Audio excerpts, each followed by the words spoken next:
Martin Scorsese has directed comedies, biopics, documentaries, period pieces, even a musical.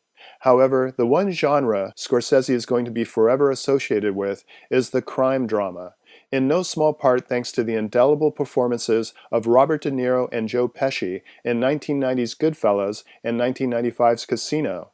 For his latest film, The Irishman, Scorsese put his old band back together again. Thanks to Netflix and approximately $160 million of their money, Scorsese was able to craft a 3.5-hour epic without the usual box office concerns of profitability or runtime. The result is a masterwork of cinema. The Irishman is the story of real-life Teamster leader and mafia hitman Frank Sheeran, brought to life with a grim and emotionally repressed portrayal by Robert De Niro. The film's opening is classic Scorsese, a long tracking shot accompanied by the sounds of In the Still of the Night, a golden oldie from 1956. But it's the early 2000s, and the camera is winding its way through a retirement home, not the Copacabana.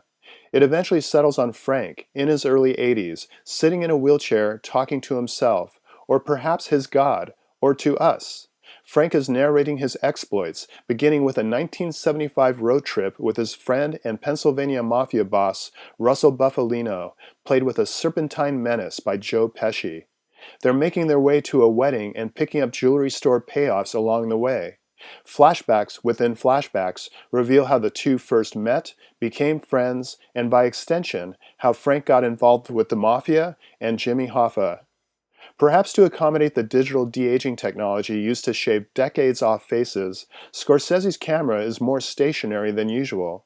That said, his less vigorous camera work fits the somber subject matter, a character study of a particular breed of man shaped by his combat experience in World War II and instilled with an amoral loyalty that makes him a dream recruit for the mafia. It's precisely because of Frank's good soldier loyalty that he becomes Jimmy Hoffa's bodyguard and close friend. But loyalty can't exist without betrayal, and Scorsese explores that dichotomy with surprising empathy. When Hoffa refuses to accommodate the will of the mafia, he triggers a Steinbeckian tragedy on par with Of Mice and Men. As Frank explains in voiceover, next to the president, Hoffa was the most powerful person in America. From the late 50s to the early 70s, everybody knew his name. That's because Hoffa, played to perfection by Scorsese first-timer Al Pacino, controlled the Teamsters controlled trucking, and trucks delivered everything the country needed to survive. By emphasizing the magnitude of Hoffa's former stature, contrasted with a young nurse back at the retirement home who never heard of him, The Irishman also becomes an elegiac rumination on the passing of time.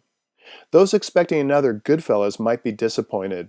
Nevertheless, De Niro, Pesci, and Pacino give performances equal to the best of their illustrious careers in a film packed full of memorable moments with on-screen chemistry as exciting as any gunplay. And regardless of the veracity of Frank's story, The Irishman is a magnum opus of Americana and a cautionary tale of misplaced loyalty. For Chaos Kitty's Film Gang, this is Paul Koneski.